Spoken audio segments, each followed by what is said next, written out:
Voltamos com Enigmas e antes de qualquer coisa eu gostaria de agradecer o apoio das lojas Segmagem. A Segmagem é pioneira em sistemas de segurança e trabalha com produtos de última geração, em circuito fechado de TV e interfonia.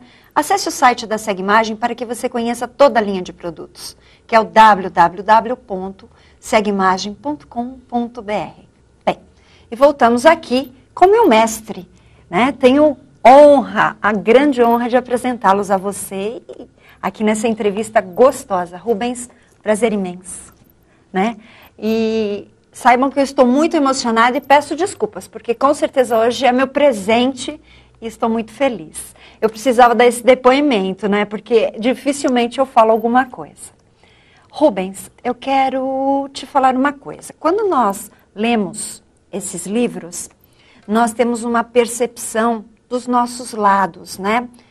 E as pessoas têm muito medo da morte.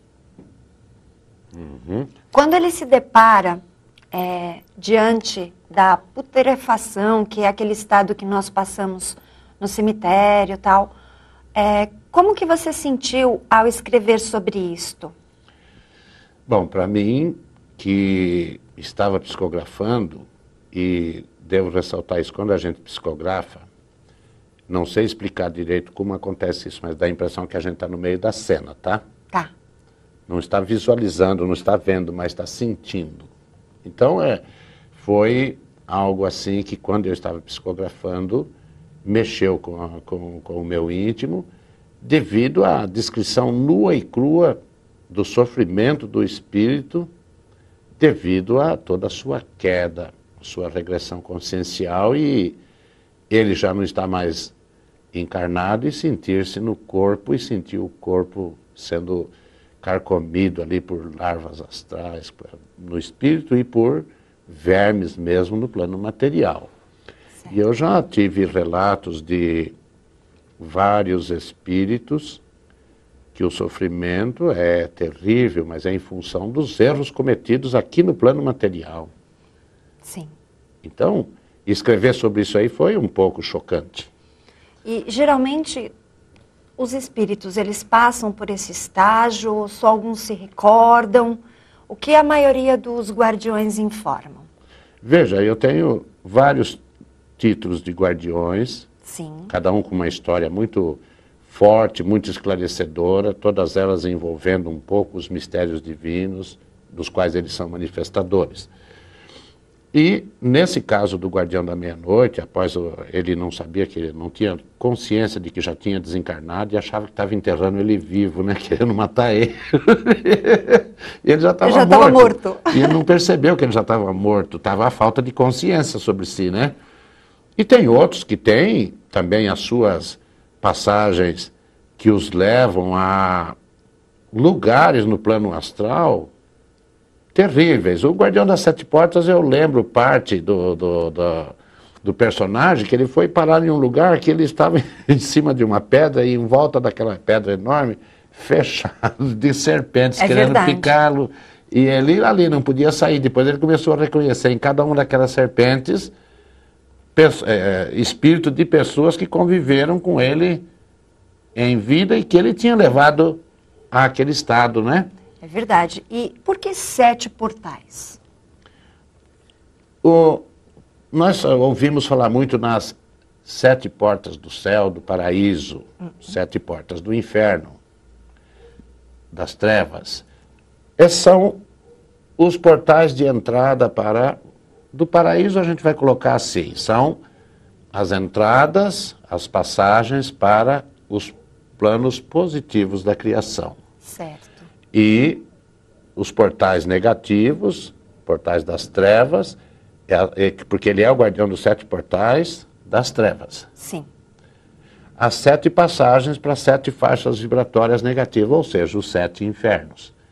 Então ele trazia, e se o personagem trazia, até que ele demorou para ele descobrir que ele trazia esse mistério em si, aí quando ele descobriu tudo isso, aí ele assumiu a sua condição de guardião de um mistério divino, que é aquele que recolhe os espíritos que regrediram aqui na matéria.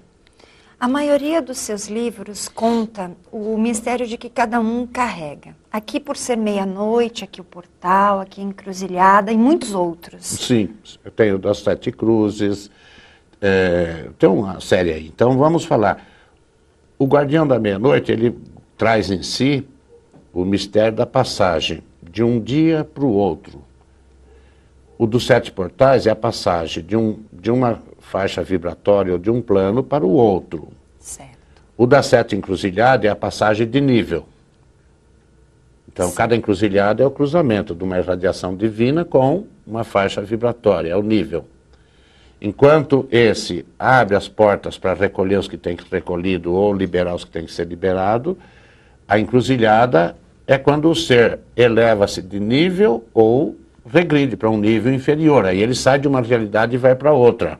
Aqui o ser pode estar sempre dentro da mesma realidade.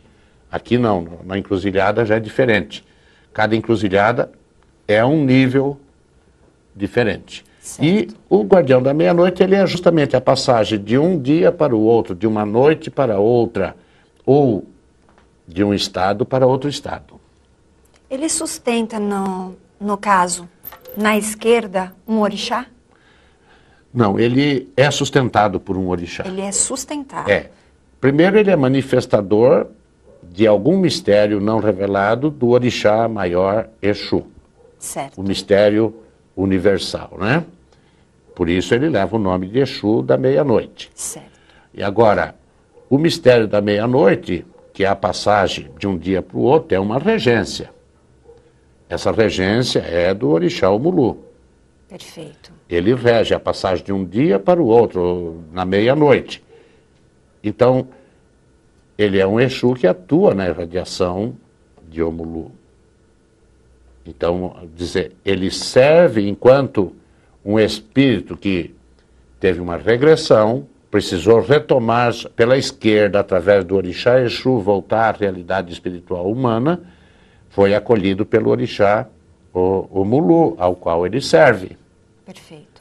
Então, nós temos que entender a relação desses guardiões com os orixás. Exu acolhe todos eles, os distingue com seus mistérios pessoais, divinos, Sim. perdão, que cada um desses Exus traz em si e não revela. Mas eles vão se revelar através do orixá que os acolhe. O orixá que os acolhe, então esse orixá é que distingue o Guardião da Meia-Noite, regido por Omulu. Guardião das 7 encruzilhadas, que é as passagens de níveis, o Baluaê. Guardião das 7 portas, dos 7 portais, também é por Obaluaê. Rubens, as pessoas acreditam que tudo é Exu, mas existem algumas questões ligadas a eguns, quiumbas, que não é a mesma coisa, Não. né? Sim. Isso nós temos que destacar. Exu é aquele que é graduado. Lei. Ele é graduado, ele traz impresso no seu espírito um símbolo. Ele é como que é um grau. Ele tem grau. Agora, o Egum, traduzindo o Egum para o português, é espírito. Sem grau nenhum. É o espírito que desencarnou, é um Egum. E existem espíritos que desencarnaram muito bem, seguem o seu caminho. Espíritos que desencarnaram muito mal, voltam para os familiares pedir. É o típico caso explicado pela literatura espírita dos espíritos que vão até as suas famílias buscar ajuda. Esse é o Egum. Sim. Agora o Quiumba não. O Quiumba, ele já é um espírito que desencarnou. Eu brinco, no meu modo de brincar, eu falo a verdade. Já era sem vergonha aqui na matéria, já era oportunista, espertalhão, mentiroso e um monte de outras coisas na matéria, e tá cheio dessas pessoas aí. E quando ele desencarnou, ele passou por alguma situação, deu a volta por baixo, né? Lá não dá a volta por cima, dá a volta por baixo e retorna à tona. Aí ele mistifica. O Quiumba, ele não tem compromisso com a lei. Ele é um espírito que é oportunista. Ele se encosta num familiar, num conhecido que ficou na matéria, ou no desconhecido também. O que importa para ele é conseguir chegar à matéria e se aproximar, encostar em alguém. Porque é dali que ele aure a energia que ele precisa. Ele se alimenta. Se alimenta. Sim. E ele mistifica o máximo que ele pode para ele não ser retirado. Ele mente, ele fala que ele é o Exu da pessoa, ou que é a pombagira, quando é espírito feminino, às vezes não é. Mas ele faz de conta que é.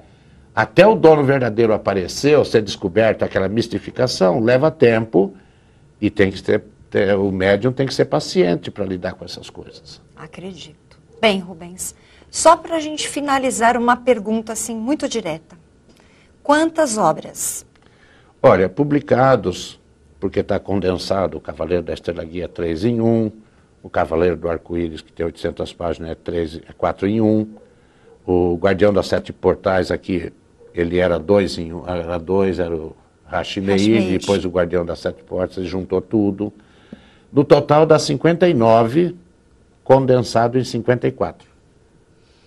Mas tem mais, né? Tem mais, tem.